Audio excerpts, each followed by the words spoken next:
So this is version 2 of the Hurdle Calculator program. So this is the athlete dashboard. You're going to be able to put in athletes' information, picture, all their goals, their height, their weight, the year, the gender. You're going to be able to put in their block, uh, their takeoff distances, and hurdle landing distances. And once that's in, you're now going to be able to basically go through and you're going to have the athlete's profile picture there. Okay. Now, the cool thing is with that, it's going to give you your height, your trochanter length. Okay. And that trochanter length then is going to give you the greater trochanter to height ratio. Now, Randy Huntington has provided me some information that he has seen that when the trochanter to height ratio is above 52%, that athlete is highly and more susceptible to lower back issues and injuries. And so that leads him then to do more trap bar deadlift, to front squat, to pitch shark. So he gets away with loading their spines all together.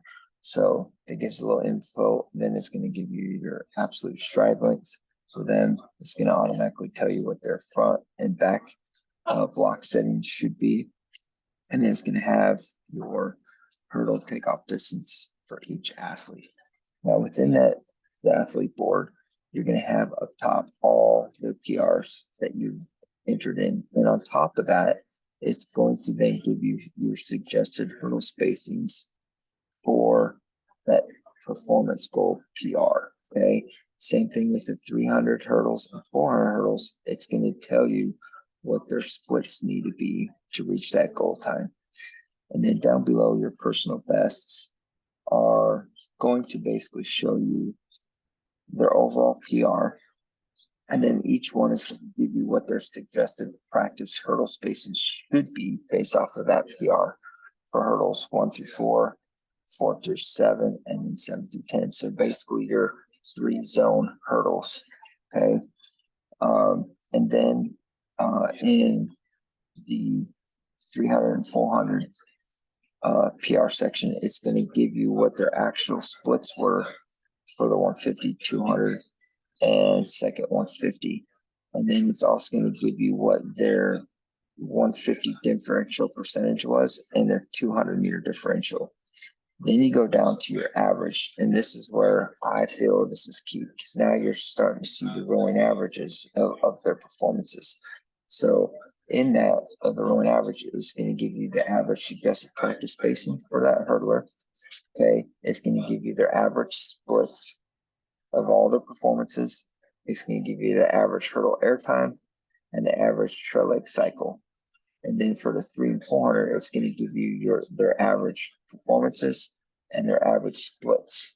Okay, with their average 150 differential and 200 differential.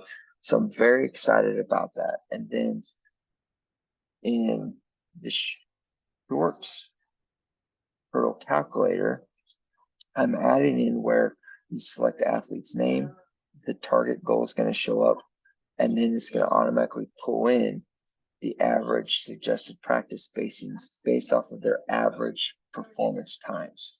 Okay, and so now as a coach, you can see those, and now you can go in here, you can put in their performance goal time, and now I changed it to give distance increments now by 0.10. So for the girls, it's going to go all the way down to 6 meters. Okay, and so now when you have these, you can just go in and select, okay, Bryce Crippen, his average hurdle distance between hurdles 1 through 4 need to be 810, and it automatically sets it up. And then you can do the same thing for zone 2 and zone 3. And then in that, it's going to, from their hurdle distance, hurdle takeoff, it's automatically going to put in those distances. Okay, and then you're going to put in your three-step hurdle spacing, and then it's going to automatically tell you what their 5-step hurdle spacing needs to be based off of these parameters. So those are the things that I have updated and changed. And then for the long hurdles, I've added in a little bit more. Okay, so you enter in the athlete's goal time. Okay, you say if it's male or female. If it's a male, you would select that. And then if you want to go at 100%, you choose the stride step pattern that you want in practice and in competition. So if they're going 15 in practice and then you want 15 in the meet, you will say that, and it's going to spit out the distance. On top of that, it's then going to automatically change the distances. So if I want to reduce the spacings 96% and go a practice spacing of 11, now it automatically adjusted the distances between hurdles, and then it's going to give you the cumulative times and splits in between. And then down below, it's now going to give you the splits between for the 400 hurdles and 300 hurdles. And then on top of it, based off of the goal time, I've now included a broken down 300 and 400 hurdle workout that can be done.